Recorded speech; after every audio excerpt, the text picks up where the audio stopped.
Sentence മേക്കിങ്ങിൻ്റെ special എപ്പിസോഡിലേക്ക് ഹൃദ്യമായ welcome. ഇന്ന് രണ്ടാമത്തെ ക്ലാസ്സാണ്. അപ്പോൾ ഞാൻ പറഞ്ഞു ജോബുമായി ബന്ധപ്പെട്ട റിലേറ്റീവായ നമ്മുടെ കാമുമായി കാം എന്ന് പറഞ്ഞാൽ ജോലിയാണ്. ജോലിയുമായി ബന്ധപ്പെട്ട ചില വാക്യങ്ങളാക്കി പഠിക്കുകയാണ്. ഓക്കെ ആണോ? അപ്പോൾ ഇന്നത്തെ വാക്യം നമ്മൾ പഠിക്കുന്നത് ചുട്ടി എന്നതാണ് പ്രധാനം. ചുട്ടി എന്ന് പറഞ്ഞാൽ എന്താണ്? ലീവ് എന്നാണ്. ചുട്ടി ആജ് ചുട്ടി ഹേ, ഇന്ന് ലീവാണ്. ഇന്ന് ലീവില്ല എന്നിങ്ങനെ പറയണം. ആജ് ചുട്ടി നെയ് ഹേ, ആജ് ചുട്ടി നെയ് ഹേ, ഇന്ന് ലീവില്ല. ആ സെൻറ്റൻസ് ഒന്ന് നോക്കാം നമുക്ക്. എനിക്ക് അവധി വേണം. നേരത്തെ ആണ് എന്നാണ് പറഞ്ഞത്. ഇനി വേണം. ഞാൻ എൻ്റെ ബോസിനോട് പറയാം, സാറേ ഇന്ന് എനിക്ക് ചുട്ടി വേണം, എനിക്കിന്ന് ചുട്ടി വേണം, ലീവ് വേണം, അവധി വേണം. എങ്ങനെ പറയാം? മുझे ചുട്ടി ചാഹിയെ. ഞാൻ പറഞ്ഞു മലയാളത്തിൻ്റെ സെയിം പാറ്റേണിലാണ് ഹിന്ദിയുടെ സ്റ്റൈല് പോകുന്നത്, ഹിന്ദിയുടെ സെൻറ്റൻസ് മേക്കിംഗ് പോകുന്നത്.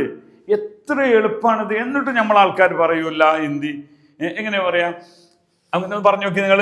മുझे ഇത് കാണുന്നുണ്ടെങ്കിൽ ഇതാ മുझे ആണ് എനിക്ക്, ചുട്ടി ലീവ്, ചാഹിയെ വേണം. ഞാൻ എപ്പോഴും പറയാറുണ്ട്, ഏതൊരാളും ഹിന്ദിയിൽ ചാഹിയെ പഠിക്കണം.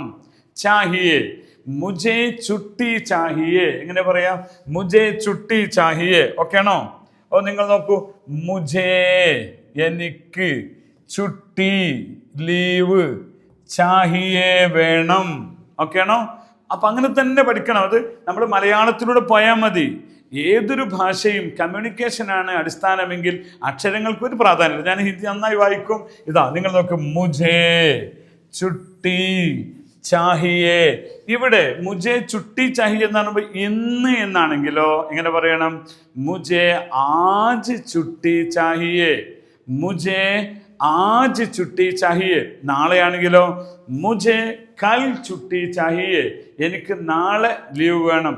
അപ്പം ഇങ്ങനെ നാളെ ഉച്ചക്ക് എനിക്ക് ദൊഫേർക്ക് ബാദ്, കൽ മുझे ദൊഫേർക്ക് ബാദ് ചുട്ടി ചാഹിയെ, നാളെ ഉച്ചയ്ക്ക് ശേഷം ലീവ് വേണം. ഇങ്ങനെ ഓരോന്നും നിങ്ങൾ പഠിച്ച് മനസ്സിലാക്കിയാൽ മതി. ഓക്കെ ആണോ? അപ്പോൾ നമുക്ക് എന്ത് ചെയ്തു? അത് മനസ്സിലാക്കി അടുത്ത ഭാഗത്ത് കിടക്കാം. ജോലി എന്ന് പറയാം നമുക്ക്. എൻ്റെ ജോലി കഴിഞ്ഞു. അപ്പോൾ എൻ്റെ ജോലി കഴിഞ്ഞു, എനിക്ക് ലീവ് വേണം. അതാണ് നമ്മൾ പറഞ്ഞത്. എൻ്റെ ജോലി കഴിഞ്ഞു. ഇങ്ങനെ പറയണം. മേര കാം. ഇങ്ങനെ പറയാം. മേര കാം, എൻ്റെ ജോലി. മേര, എൻ്റെ. ഇങ്ങനെ പറയണം. മേര, എൻ്റെ. ഒന്ന് പറഞ്ഞു നോക്കേ. മേര, എൻ്റെ. ഓക്കെ, മേര, എൻ്റെ. കാം, ജോലി. ഹോഗയ. ഹോഗയ്ക്ക് വേണ്ടി ഞാനൊരു ക്ലാസ് എടുത്തിട്ടുണ്ട്. ഹോഗയ, ഹോ ജായേഗ, ഹോ രഹാ ഹെ, ഹോത്താ ഹെ, ക്യാ ഹുവ, ഇങ്ങനെ കുറേ ഉണ്ട്. ഹോഗയുടെ വ്യത്യസ്തമായ വേർഷൻ എല്ലാ വാക്യങ്ങളും ഉപയോഗിക്കേണ്ടി വരുന്നത്. അത് നിങ്ങൾ ഫോളോ ചെയ്യാം. ഓക്കെ, അപ്പം എന്താ പറഞ്ഞു? മേര കാം ഹോഗയ, എൻ്റെ ജോലി കഴിഞ്ഞു. ഇവിടെ കഴിഞ്ഞു എന്ന് പൂർണ്ണമായും പാസ്റ്റിലേക്ക് പോകുവാൻ ഹോച്ചുക്ക എന്ന് പറയാറുണ്ട്. മേര കാം ഹോച്ചുക്ക, എൻ്റെ ജോലി കഴിഞ്ഞു, തീർന്നു. ഹോച്ചുക്ക എന്ന് പറയും. എൻ്റെ ജോലി തീരുകയാണ്. ഇതാ എൻ്റെ ജോലി കഴിയുകയാണ്. മേര കാം ഹോ രഹാ ഹെ, ഇതിങ്ങനെ പറയാം. അപ്പം ഇങ്ങനെ നമ്മളിപ്പോൾ ഒന്നിനെ മാത്രം ശ്രദ്ധിച്ചുകൊണ്ട് പോകുമ്പോൾ എന്താണ് പറയുക? മേര കാം ഹോഗയ എന്ന് പറഞ്ഞു നോക്കേ. മേര കാം ഹോഗയ, എൻ്റെ ജോലി കഴിഞ്ഞു.